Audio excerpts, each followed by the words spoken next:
In this video is may share ako sa iyo na isang strategy na nakatulong sa akin na makakuha ng maraming bookings kahit na hindi pa ganoon kalakas ang bookings dito sa Cebu. Itong strategy nito is siguro nasa 70 to 80% ng rider is for sure hindi pa alam ang strategy nito.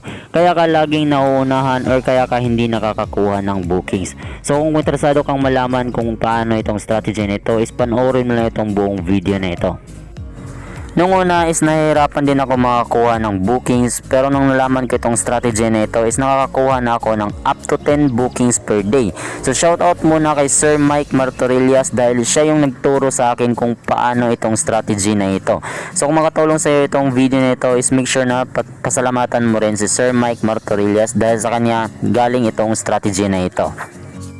So ang ginagawa ko is hindi ako nagre-refresh ng nagre-refresh.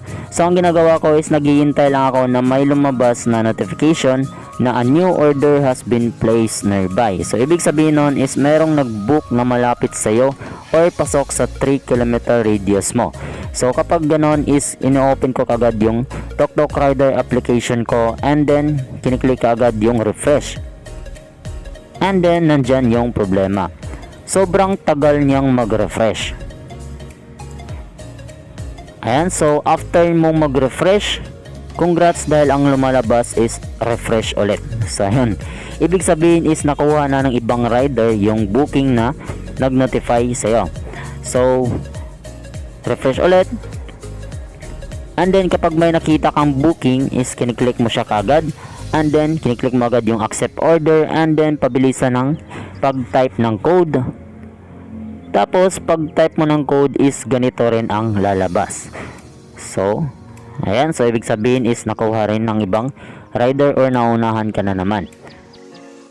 So ang dapat mo lang gawin is kapag may lumabas na notification na a new order has been placed nearby, para mas malaki yung chance na ikaw yung makakuha or hindi ka maunahan, is i-open mo kagad yung application mo and then i-click mo yung refresh.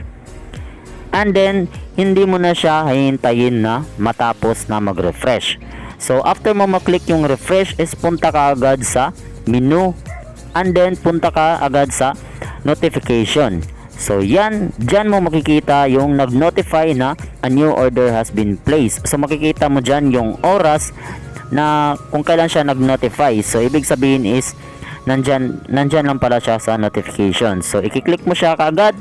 And then i-accept order mo lang kagad and then type mo lang yung code ng pabilisan and then mas malaki na yung chance na makakuha mo siya.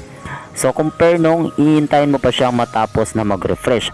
So hindi mo na kailangan hintayin na matapos mag-refresh. Punta ka kagad sa notification dahil nandun yung notification na yon. I-click mo lang siya kagad and then click mo lang siyang accept order and then pabilisan na lang ng pag-type ng code. So yan, ganun yung strategy para mas malaki yung chance na makuha mo talaga yung booking at hindi ka maunahan ng ibang rider. So pabilisan na lang talaga ng pag-input ng code. So ayan, ganun lamang po kadali. So ngayon is ipapakita ko sa iyo yung actual video kung paano ko siya ginagawa.